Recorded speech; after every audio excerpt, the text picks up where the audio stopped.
दोस्तों, क्या आपने कभी सोचा है क्यों कोई जन्म लेते ही दुखी होता है और कोई जन्म से ही राजसी सुखों में पलता है? क्यों एक ही परिवार में जन्मे दो भाई, एक पुण्यात्मा बनता है और दूसरा पापी? क्या ये सब केवल संयोग है या किसी अदृश्य नियम का खेल? इस रहस्य का उत्तर छिपा है जैसा कर्म वैसा जन्म के सनातन सिद्धांत में।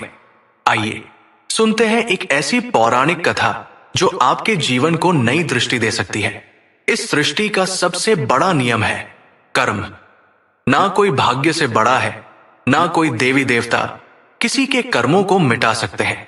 जीवन की गति कर्म के अनुसार चलती है और मृत्यु के बाद आत्मा को अगला शरीर भी कर्मों के अनुसार ही मिलता है। चाहे मनुष्य हो, पशु हो या देवता, कोई भी इस नियम से मुक्त नहीं। यही कारण है कि शास्त्रों में बार बार कहा गया है, जैसे कर्म करोगे वैसा फल पाओगे और वैसा ही अगला जन्म मिलेगा। आज हम जानेंगे एक ऐसी गरुड़ पुराण के 11 शाश्वत सत्य को, कैसे एक प्राणी को बार बार जन्म लेना पड़ता है। नमस्कार दोस्तों, एक बार फिर से स्वागत है आप सभी को आपके अपने भक्ति सागर यूट्यूब चैनल पर। दोस्तों, इस संसार में मित्रता का रिश्ता बड़ा ही अनूठा होता है।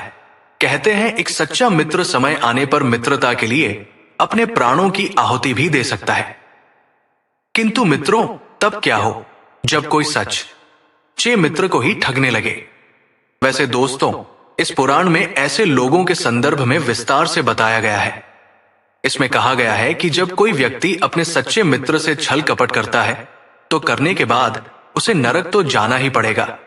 साथ ही साथ उसका अगला जन्म पहाड़ों पर रहने वाले गिद्ध के रूप में होता है, जिसे मरे हुए पशुओं का सड़ा गला मांस खाकर जैसे तैसे अपना जीवन यापन करना पड़ता है। नंबर 2, धर्म का अपमान करने पर।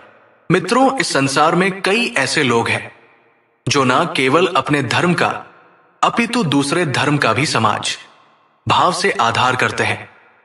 किंतु इसके ठीक विपरीत कुछ लोग ऐसे भी हैं जिन्हें दूसरे धर्म से तो बैर होता ही है, अपितु वे अपने धर्म को भी यही दृष्टि से देखते हैं। ऐसे लोग सदैव पुराणों में लिखी गई बातों पर अविश्वास व्यक्त कर अपनी अल्प बुद्धि का परिचय देते हैं। इन लोगों के संदर्भ में गरुड़ पुराण कहता है कि धर्म के अपमान करने के बाद इन्हें नरक तो मिलेगा ही, साथ ही साथ इनका अगला जन्म स्वान के रूप में होगा। फिर ये स्वान अपने स्वभाव के कारण गली गली में भौंकते रहेंगे, परंतु वहां पर ना ही कोई इनकी सुनेगा और ना ही कोई इनकी बातों पर किसी प्रकार की प्रतिक्रिया व्यक्त करेगा।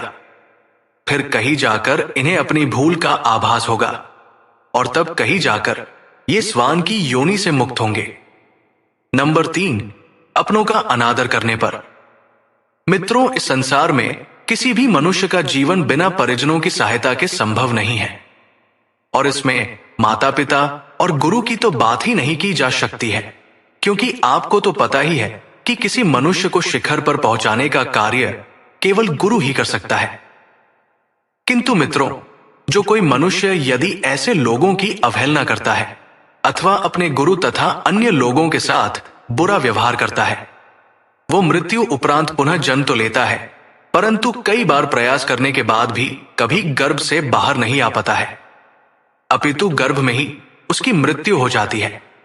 नंबर 4, ज्ञान को ना बांटने वाला। मित्रों, आप तो जानते ही हैं हमारी सनातन संस्कृति में ब्राह्मण का कितना अधिक महत्व है। संसार के प्रत्येक ब्राह्मण का यह कर्तव्य है कि जो कोई जजमान अथवा शिष्य चाहे कैसा भी हो, भले ही वो ब्राह्मण देव को उनकी इच्छा अनुसार दक्षिणा प्रदान करने में समर्थ ही क्यों ना हो, किंतु ब्राह्मण देव को चाहिए कि वे अपने ज्ञान से उनका भी कल्याण करें। परंतु मित्रों, यदि कोई ब्राह्मण ऐसा नहीं करता है तो इस जन्म में उसकी ख्याति तो खराब होगी ही, साथ ही साथ अगले जन्म में उसे बैल बनकर आना होगा और फिर उसे आजीवन अपनी कृतियां पर पश्चाताप करना पड़ेगा। नंबर 5, चालाकी करने वाला। मित्रों, इस संसार में कई लोग हैं जो बहुत ही ईमानदार हैं। वे अपने कृतियां से सभी का हृदय जीत लेते हैं, किंतु वही कुछ ऐसे धूर्त भी हैं जो बस लोगों को अपनी चालाकी से मूर्ख बनाते रहते हैं और आजीवन इसी बात की खाता है किंतु इन मूर्ख को यह पता नहीं है कि यह संसार ऐसे ही नहीं चल रहा है, अपितु इसे चलाने वाला दूर कहीं बैठकर इनके सभी कृतियां को देख रहा है। भले ही उसके घर देर है, परंतु अंधेर तो बिल्कुल नहीं है। ऐसे लोगों के संदर्भ में गरुड़ पुराण में बताया गया है कि ये लोग अगले जन्म में उल्लू बनते हैं और फिर जीवन भर तक अपनी थोड़ी सी चालाकी के लिए पश्चाताप करते रहते हैं। नंबर 6, अपमान करने वाली स्त्री। मित्रों, जिस प्रकार से सभी पुत्रों का कर्तव्य है कि वे अपने माता पिता की सेवा करते हुए अपने दाम्पत्य जीवन का निर्वाह करें, ठीक इसी प्रकार से एक आदर्श बहू का भी यही कर्तव्य होता है।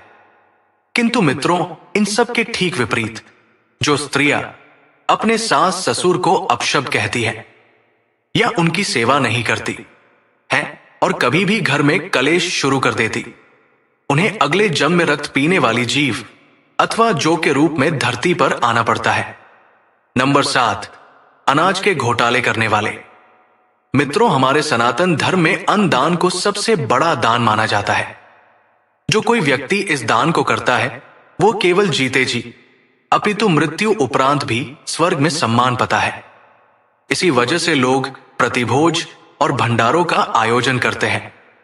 किंतु वही कुछ लोग ऐसे भी हैं जो अनाज और खाने पीने की चीजों की चोरी अथवा घोटालेबाजी करते हैं। ऐसे लोगों के संदर्भ में गरुड़ पुराण कहता है कि मरने के बाद इन लोगों का अगला जन्म छछूंदर अथवा चूहा के रूप में होगा और फिर ये अनाज के दाने दाने के लिए तरसेंगे। नंबर 8, गाली देने वाले। मित्रों, आप तो जानते ही हैं मनुष्य के कंठ में मां सरस्वती का वास होता है, इसीलिए वाणी का बहुत ही अधिक महत्व है। शास्त्रों में बताया गया है मनुष्य को कभी भी ऐसे शब्द नहीं बोलने चाहिए जो दूसरों की भावनाओं को आहत करे। किंतु फिर भी मित्रों, कई लोग अपशब्द कहने से बाज नहीं आते हैं और छोटी छोटी सी बात पर अन्य लोगों को गाली गलौज करना शुरू कर देते हैं। हालांकि कई बार इन्हें हाथों हाथ जवाब भी मिल जाता है, परंतु इनकी अक्ल तब ठिकाने आई है जब अगले जन्म में बकरा के रूप में धरती पर आते हैं और फिर किसी कसाई के हाथ चढ़ते हैं। नंबर 9, वासनायुक्त दृष्टि वाले।